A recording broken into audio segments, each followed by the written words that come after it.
Et on va tout de suite en direct à New York avec Emmanuel Dutheil. Emmanuel, on va parler de ce qui va se passer dans ce tribunal dans les heures qui viennent. Mais d'abord, vous allez nous raconter ce que vous avez fait au début de la journée. Vous êtes allé, vous, à cet hôtel Sofitel de Times Square, là où se sont passés les faits présumés, là où cette femme de chambre a accusé Dominique Strauss-Kahn d'avoir tenté de le violer, finalement, pour résumer la situation.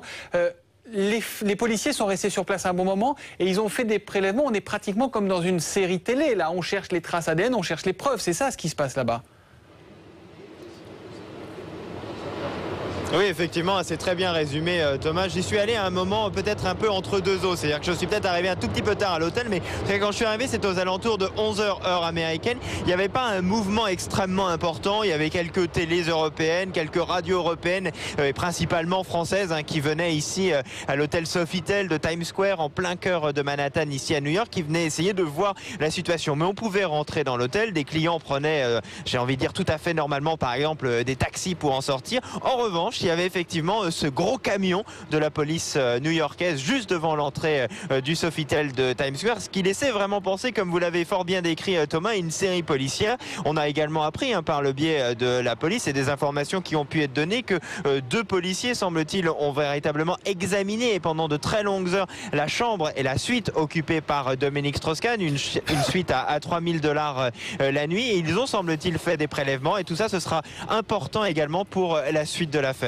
Emmanuel, on a parlé ici en France beaucoup de la polémique de la Porsche, du côté peut-être bling-bling de Dominique Strauss-Kahn, de ses costumes qui coûtaient peut-être 35 000 €, ce qui a été démenti. Ça, les Américains s'en moquent. En revanche, quand on arrive dans ce genre d'accusation, le ton change complètement outre-Atlantique.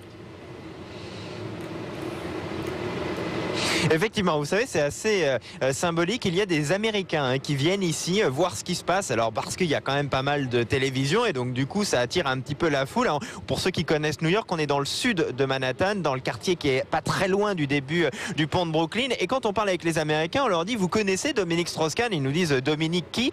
Oui, quand on leur dit le patron du FMI, là, ça commence à leur parler. Et tout de suite, ils sont capables de dire: ah oui, c'est celui dont on parle depuis ce matin avec cette affaire. Et ça, véritablement, ça choque ici aux États-Unis. Alors certains avaient réussi à se remettre d'accusations un peu fortes. Vous vous rappelez du cas Clinton ici aux États-Unis, même si sur le papier ça n'avait rien à voir avec celui de Dominique Strauss-Kahn, mais vraiment ça choque ici aux États-Unis. Il faut quand même voir que l'un des principaux journaux populaires ici a quand même fait sa une aujourd'hui sur Dominique Strauss-Kahn. La une, c'est quand même le pervers.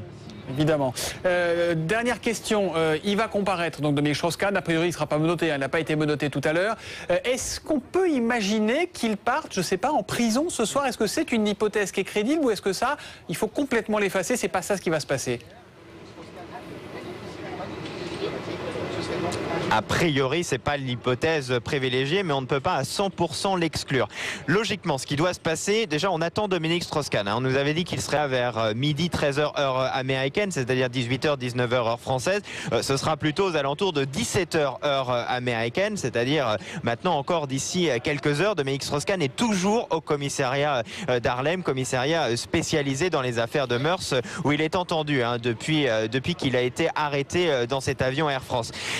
Il est malgré tout très peu probable, Thomas, qu'il reparte ce soir en détention provisoire. Ce qui semble le plus attendu, en tout cas, c'est qu'il soit en liberté conditionnelle avec une caution, qu'il n'ait sûrement pas le droit de quitter le territoire américain. Certains vont même jusqu'à dire qu'il pourrait ne pas avoir le droit de quitter l'État de New York, mais ça, c'est pas la piste la plus privilégiée.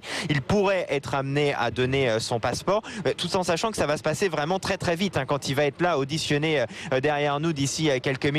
Et vraiment, je parlais tout à l'heure avec un policier qui nous disait: il va être auditionné comme tout le monde. Il va s'asseoir sur le banc, il va attendre son tour. C'est de la comparution immédiate, comme chez nous en France, les affaires défilent à la suite. Ça va être pareil pour Dominique Strauss-Kahn, mais Dominique Strauss-Kahn devrait sortir en liberté conditionnelle avec caution.